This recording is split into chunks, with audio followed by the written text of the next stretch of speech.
just going to talk you through, this session will be a bit different because I'm going to be using tools rather than hand stripping but with fingers, and so that's a bit of a cheat way of getting the setter code done quickly, because we don't always have time to hand strip, and he's not regularly hand stripped, nowhere near as often as I would like, so I often use tools as they speed up the work.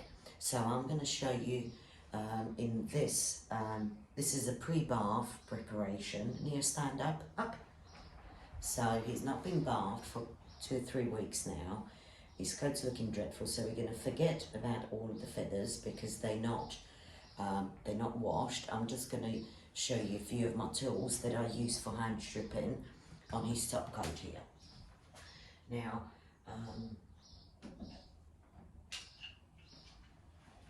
so a couple of tools I've got here. And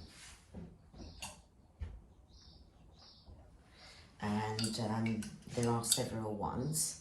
Now I've got clean ones and dirty ones, which means these will go into a clean coat, and then I've got some that go in a dirty coat. The reason for that is because if the coat is not bathed, there's a lot of grub and dirt and everything in a coat, so you can easily dull, and quicker you will ruin your knives. So I've got some that go in a dirty coat, and then I've got my fancy ones to look after, so they only go in a clean coat. Now, my favourite ones for clean coat, it's this Aaronco Magna.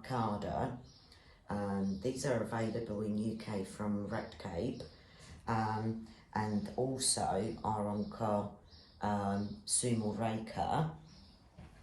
And then we also have got a fine stripping blade. And for my dirty one, I've got the Jodie Murphy fine knife. You can get these in America, but you can get something very similar in this country, and they got fine teeth, and they have different teeth, look differently on either side. So you have to make sure, if you are left-handed, that you buy a left-handed knife, because if you've got the blade wrong way around, it doesn't work the same. And then I've got another one that looks like a Magna Carta. It's this kind of extra fine blade, and it's quite a long blade, which you want for a big dog. Now, this one is by Flamia Jabz, American brand. You might be able to find them on Amazon. Now, this blade is much sharper than the Aaronco one. The blade is really, the teeth are sharp, so you need to use a knife correctly so that you don't rip and tear and ruin your top coat. One thing I don't do on a setter coat is strip this way, where I'll grip the hair and pull, because if you don't pull all of the hair, and the knife will rake over the hair without pulling it, you will get the effect of, you know, when you want to curl up a ribbon and you run a blade of a scissor across the ribbon and it curls your tip. Well, that's what will happen if you use any of these knives to grip the hair and pull this way. You will pull some, but you could curl up some, and I have done it. I have seen it. When you look up close, you could see at the ends they'll be curled, so your coat's not going to lay smooth. So I don't grip this way. I use them to rake the coat out. To rake the coat, you want to stretch the skin, especially on male dogs. You see how much they grow around the neck and this mane, and that is always really difficult to get that done. So by fingers, it would take forever. So use a knife, but you have to put the blade not 90-degree angle and rake, but you have to put it on a 35-degree angle, and you have to really tighten the skin. And this is why a dog needs to be used to all of this handling. It doesn't hurt. The skin is loose, very loose, but they need to be used to it. When I try to strip a dog that's not used to it, and I grab their neck and pull, they sort of look at me like, what are you doing to me? So I'm not hurting, but you have to get your dogs used to this. So I'm going to try to not block your view, and I'm going to use this extra fine blade to go down his back and sides a little bit, although I prefer the ribs over the ribs where they join the feathers. As a detail work, I prefer to do that with fingers. But to get the bulk out, this knife is really good. But you have to angle it. Now, he's been done with it.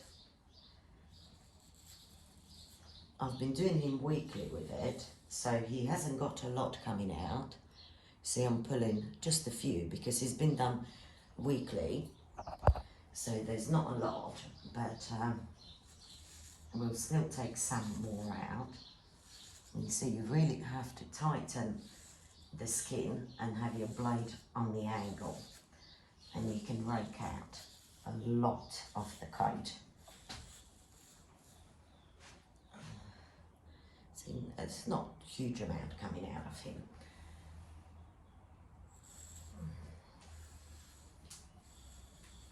And very careful here over the back.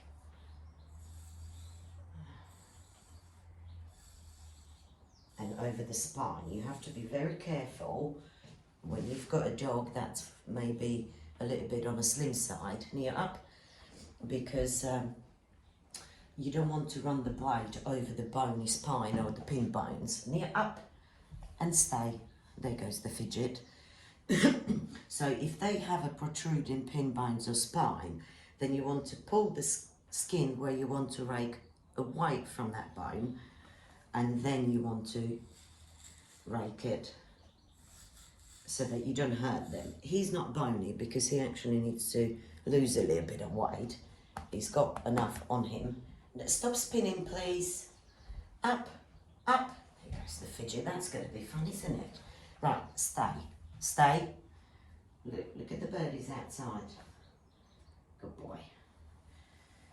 And again, I'm pulling the skin, and we'll just rake a little bit before the bath, just to get the bulk out. It will mean that we get to bath and dry him quicker, and then we've got a lot less to do after the bath, because some of this raking can cause a little bit of flake and dander to build up in the coat. So on a freshly bathed coat, you don't want to have the flakes and dander, and if the dog's got a dry skin already, then that would look even worse. So there's just few hairs coming out of him, not much. So, and that's what you do with extra fine. And if you do that weekly, then it really will keep your coat in a decent condition.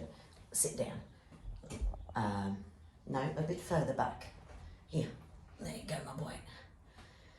And another knife I will show you. So he's just found a twig in him. Now we've got the fine blades. So I will have to use this one, or that's a fine blade. And you would basically do the same thing. And the reason I have so many knives and different kinds, because it does depend on their coats. So this one's taken a fair bit as well, as all the blades are slightly different, and you might find that one works better on that specific coat than another one. So this one's taken more hair out.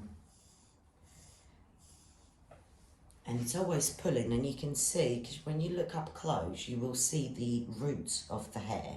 So I know I'm pulling and not tearing or cutting the coat.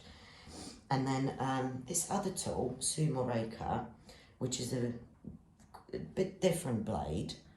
If you can look at them, they got kind of strange teeth. Now, this was sold as a pre-dulled, not to cut the coat. And that's why I bought it. Strangely enough, I find this one actually does cut the coat, and it's a very drastic tool. But I wouldn't use it on the fine coat like he's got here on the back, which is more or less ready. Up, yeah, up. So I wouldn't use it on there because I don't want to cut anything off here. Sit now. But here, where usually his neck is going to be clipped after bath, and then you get this ridge here. You know, you move too far forward again. Come on, no, just behave. Sit, up, sit. Come on, sit near. Here on the neck, now this, a lot of this would be scissored because I can't pluck this out. It's too thick, there's too much of it, and it will not, it will not come out. See how, it's just really stubborn hair there on the neck. So I use this Sumo Raker because I would scissor here anyway. It doesn't matter, it's going to get cut. Stay, my darling. So, and again I'm going, his hair grows this way, and again I'm going to rake. I'll have to hold his ear out, and I'll pull the skin from this side. And you see one rake just, and I can hear it can cut. It pulls but cuts as well.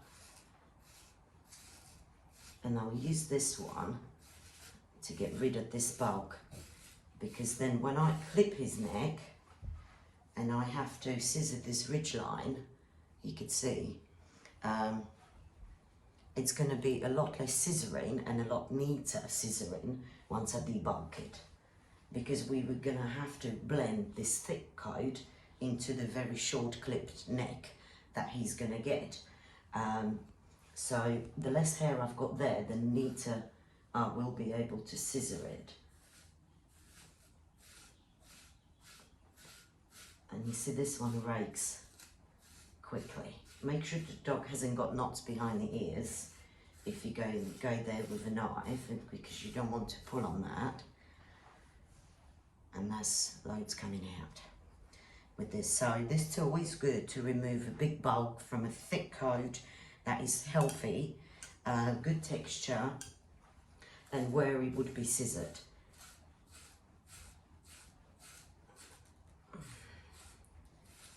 And I'll come down his shoulder. That's got to be not much coming there.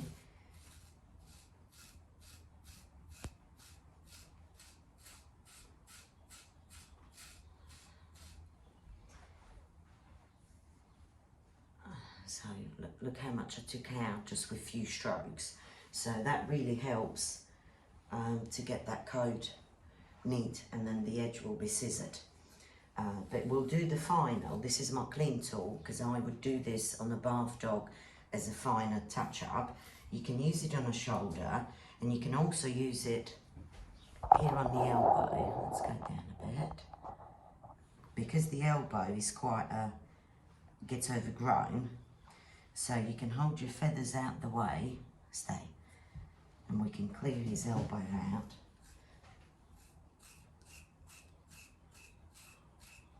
And this front of the leg very quickly.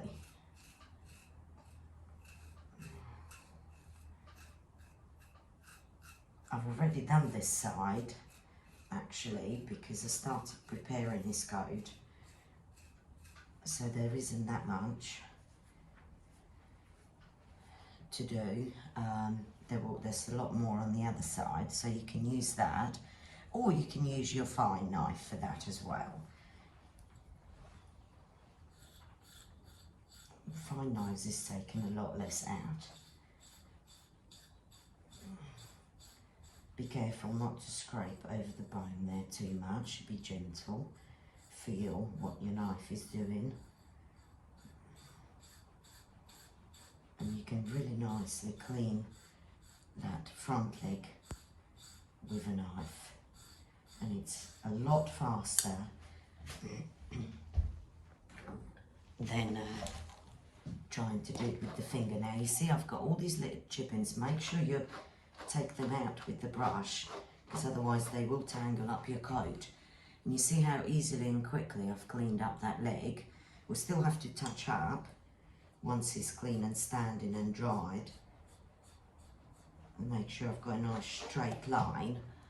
But I do like a very clear line, and you see how easy that was to do with these tools. So that saves my fingers a lot. And another portion is a thigh. That's a bit wild here turn back that way. Neo, come this way. Neo, that's it, stay. No, stand. No, don't fall off the table, please.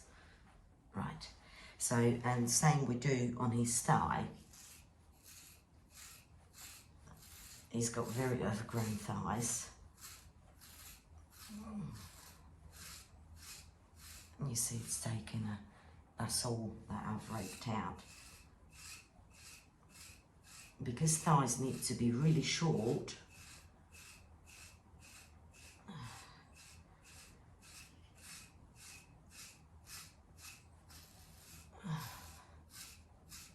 and that's taking loads of coat out. Look, all of that come out. That's what's there, and that's already starting to lay neater. Or you can use your extra fine as well, but this one takes less hair out, and that's why I like to try all the tools, because on certain sections one tool might work better than another one.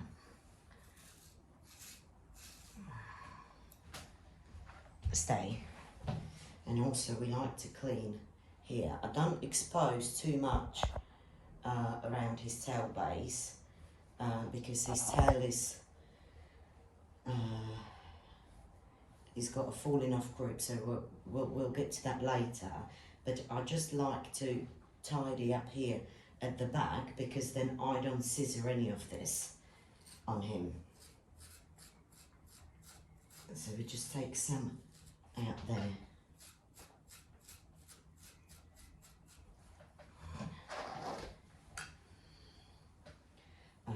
Yeah, and then you see how neat that is. If I hold this tail hair out,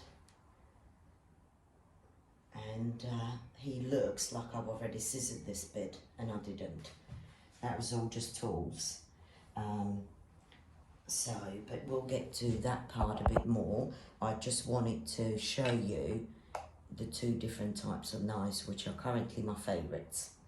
And the rest we will do on the clean dog once he's been for a walk and had his bath. Then we will be back and I'll make more videos. I will mention these products in the description, so you can look them up if you want to. But this is the quick, cheap way of stripping if you're not sure or you can't use the fingers. And then we'll tidy up with fingers and we'll see what it looks like at the end. Thanks for watching, guys. See you later. Say goodbye, Stuart. Neo said. There's a trouble boy. We'll be back for more videos soon. Thank you for watching. Bye-bye.